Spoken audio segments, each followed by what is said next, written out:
So how do you do it properly? This is a snapshot of our process. First, we do keyword analysis and strategy, and I'll go through each of these in more detail. Then we do site optimization, which involves building your site architecture, doing your content and copy development, then doing proper metadata and content integration within your site. Then there are some external factors that also take into account, which help boost that ranking. And there are external factors in submissions. Again, I'll go through that in more detail. And throughout the process, what we do is we monitor, we track, and we adjust whatever is necessary on your site to further optimize and grow your keyword list and also improve, because the web is competitive. The longer you wait to optimize your site, the more competitive you are and further behind you are in the game. So I would say start as soon as you can. It is a process, and it is an ongoing process these days because the web is not getting any smaller. So the first step, keyword analysis and strategy. Effective keyword analysis helps drive meaningful, valuable traffic. Just like Vima was talking about before, if you're putting terms that are gaining a lot of traffic but they're not exactly relevant to your site, well, you're not doing yourself a justice. You're not putting the right efforts in the right place. So first, it's important to determine what keyword phrases are your prospects using when searching for you. So you could start by guessing that internally as your company what you think it is, but like Vima said, a lot of times in a company you're using terms that your consumers are not even aware of. So you can start by taking that list and then using a Google keyword tool or other search engine keyword tools, putting them in, and it will generally spit out a bunch of related terms to that and show you how many people are actually searching for that, so that you could actually evaluate, are people using these terms, what are other related terms, and how many people are searching for, is it time putting effort into those terms? And I'll give you an idea, I'll show you how that looks. The other question is, how relevant are these keywords to your brand, to your product, to your services, and to your overall objectives? Are they geo-targeted? A big question is, what type of business are you in? And are you more likely to convert somebody if they're actually looking for a company or a shop that's in their area or within a certain area that they can travel to? Or, I mean, if people are purchasing online and they live in Canada, do they prefer to buy from a Canadian company? So these things, the more targeted your search term and the more relevant, the higher your chance of converting them. Once you do that keyword analysis, it's also important to have an understanding of how competitive are those. So if you're a fairly new product within a new industry that's emerging, it's probably not as competitive, but we can show you how to determine that as well. And it's still a good idea to, even if you are one of the first players in the market, start optimizing in those early days. Because there was, what was your example of for like the legal company? When they were optimizing initially, it wasn't as competitive, so they got in early. The same goes for optimization. Get in early, like Cambridge Mercantile, they got in early in the game. Well, now they're gaining the benefits. It was less competitive at that time. They're still gaining the benefits of years ago.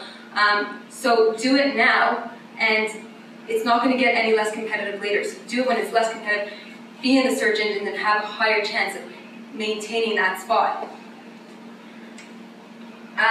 In evaluating your keywords and how important they are, it's important to get an idea of how many people are actually using these keywords. So again, I will show you how that all works. So for example, with the keyword silver necklace, very competitive. It looks like here, this right here up here at the top, that number 8,380,000, gives you an idea of how many websites are actually being listed for that term. So you know that's number one, it's really competitive. This is what you're competing with. You just put your site outline, you have to compete with over 8 million listings. Well, how are you going to get to the top?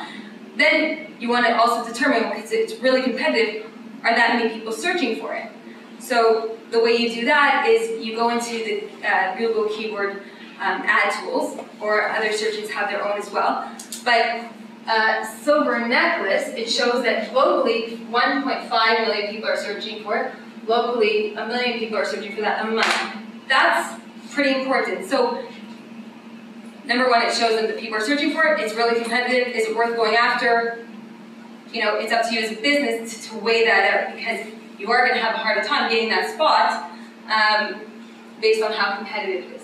But this also shows you, once you put that in, it will also give you a bunch of different terms and how competitive they are. So there's also silver necklaces, which is still very important, 450,000 searches. But then you could also find other ones like wholesale silver necklace. So if you are looking for people who would be searching for wholesale silver necklace, it's less competitive, but still 3,600 searches is really important. This gives you kind of a snapshot of other suggestions that you may not have thought of that you want to include in your plan, and how important. You may be thinking of a term that's very industry related, and you do a search like this, and it shows you, well, barely anybody's looking for it, but then all of a sudden it will spit out a bunch of other different terms that you didn't even think of, and will help you better focus your keyword content on those phrases. Okay. So you've done your keyword search, you've pretty much compiled the list, and there's going to be an initial list, and that list will grow with time as well. The next step is your site architecture. Is your site search engine friendly? Is it programmed in HTML, which the search engines can crawl, read the text, read the links, and so forth? Or does your website have barriers to search engine compatibility, such as Flash, frames, pop-ups, Java, text, images?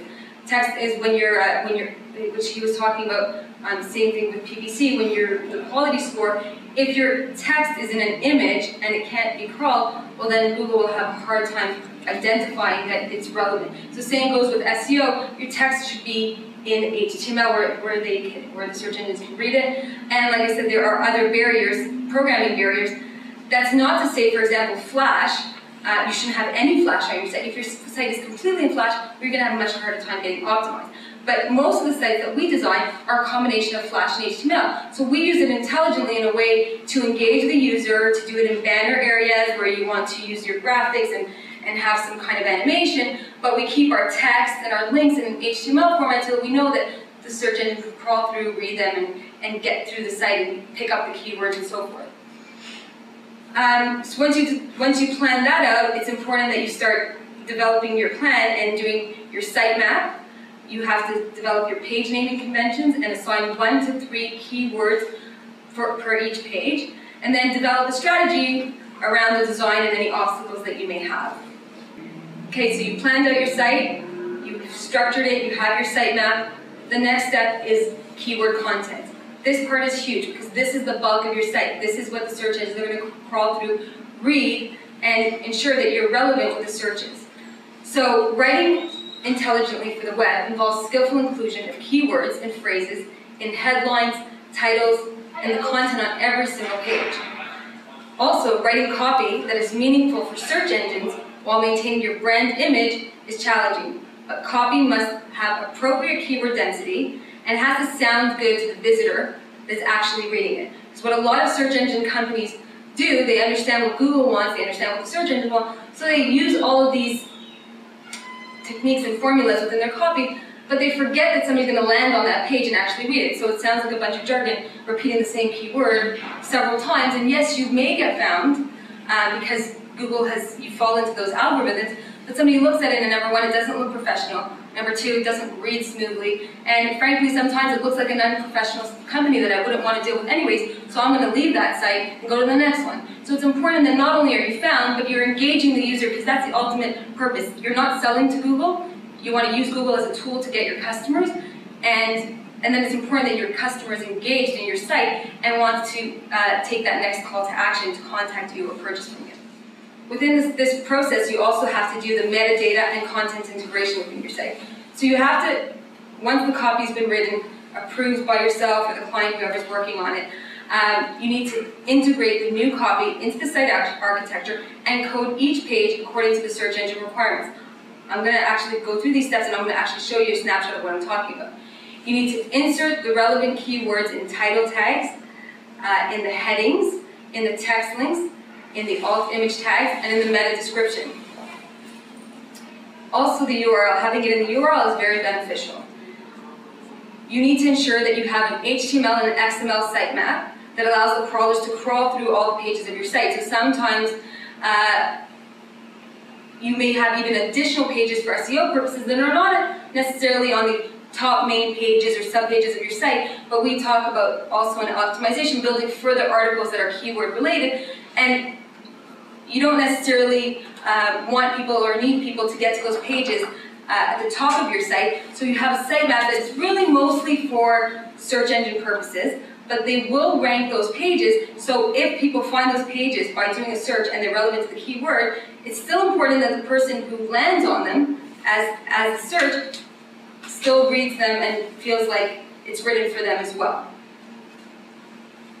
And lastly, if you're doing a site redesign and building your site fresh and doing it for SEO purposes and you're naming pages differently and so forth, for any pages that may no longer be relevant or you're taking out or you're removing from your site, it's important that you do a 301 redirect, because a lot of times Google has indexed pages already, whether they're indexed highly or indexed really low.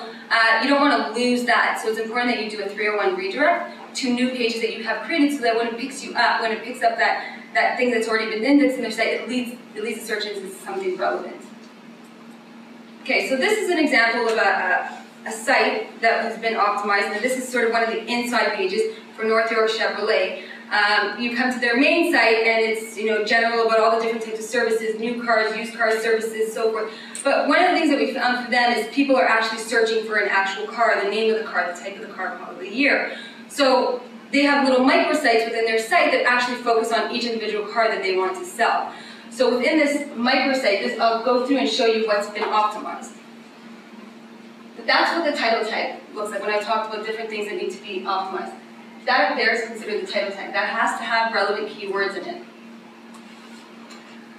In the URL, okay, obviously you want to buy a URL that's relevant to your company, and sometimes it doesn't have any keywords in it, but when we do the page naming, we try to put the keywords in the extensions of the URL, because Google does pick that up. This is the H1, which is considered the heading tag, so you want to have your keywords there. If you have images, it's good that you name that. That's like when somebody puts their mouse over there, it actually says a few keywords. This is not the most important thing, but it's sort of an addition on top of everything else. Every little bit helps. This is an H2 tag, it's sort of considered like a second heading. You have keywords in your text link, so when you have the text, if you could put any keywords within a link that links to somewhere else that's relevant, that's also helpful. Obviously, throughout the copy, there's got to be keyword density so that there is repetition within the text itself. Your HTML, these are HTML links. So we also again talked about we want a site that actually is good for the user and that people like to navigate through. And people shouldn't even notice that your site is search engine optimized. Only somebody with a trained eye really notices it.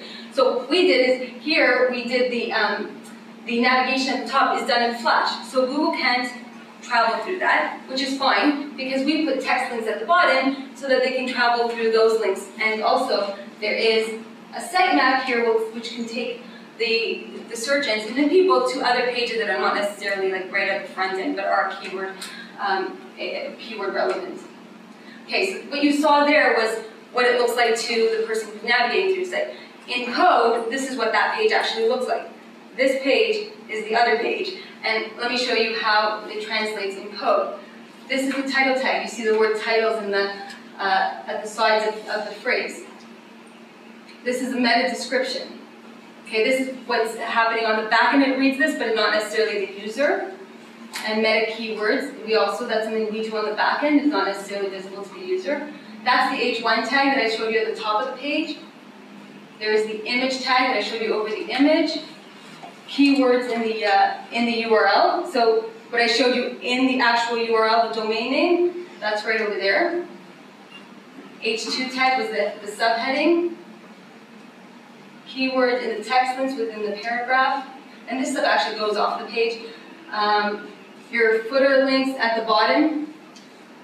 And that was in the sitemap that I showed you was actually off the page. Okay? So that actually gives you an idea of that's just one page in the whole SEO picture of a site. Now you have to actually do this, do the keyword strategy, have the proper writing throughout the site, and then all of this has to be done within every page. So it's not just about knowing how to write copy, knowing how to do the research, or just knowing how to put a website in.